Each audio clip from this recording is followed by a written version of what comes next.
is amending the business license ordinance to provide for a small vendor license.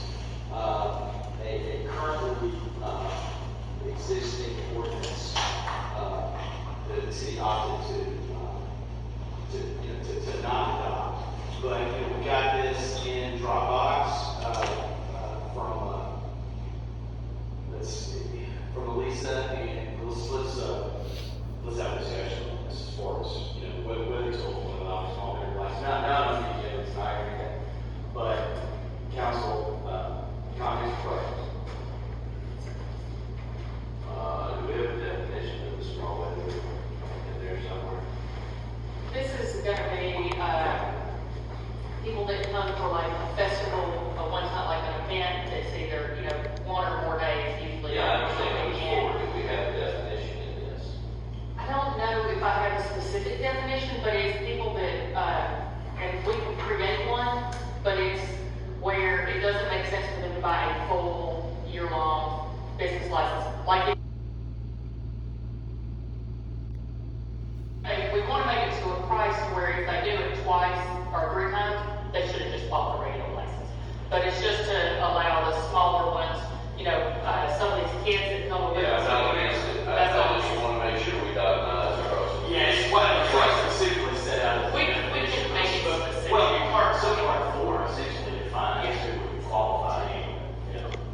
As long as we've got something in there, I didn't really see anything in what I'm looking at that qualified it, but maybe it does.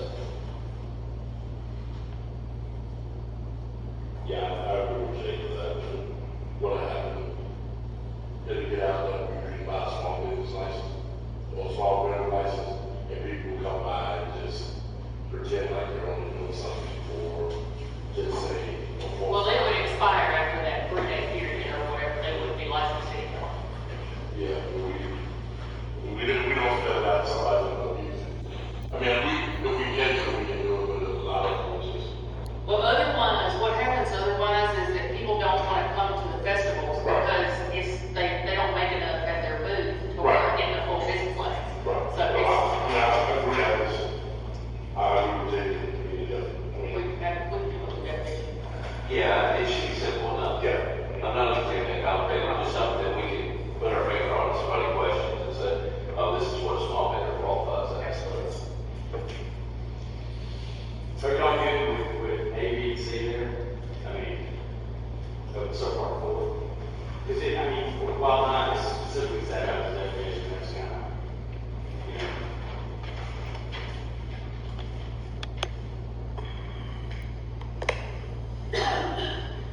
If nothing further then on 7, Jay, you got the second item, which is actually on our voting agenda tonight. It is the 4-way stop intersection. Yeah, I had a meeting with Julie Moss at the NBA concerning this intersection.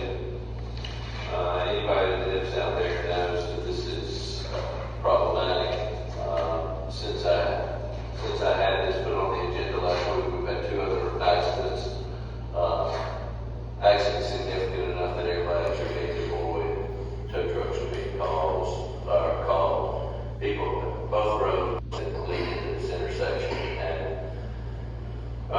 it's one of those that it's just it's a 2-way stop right now, and people don't seem to recognize this 2-way stop, or we line up assuming it's a 4-way stop, and they'll stop. The car that's getting hit is the car that stops at the stop sign and then pulls out thinking it's a 4-way, and they're getting hit by somebody going 45, 50 miles an hour.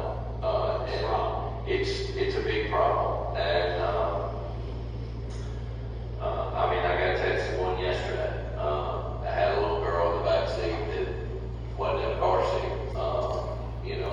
Fortunately, no serious injuries, but these are happening with great regularity. And I know when I talked to Jules, I said, look, we do this a couple times a year. We change these ordinances a couple times a year because it's impractical to advertise, because you got to advertise the 2-way stop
There certainly is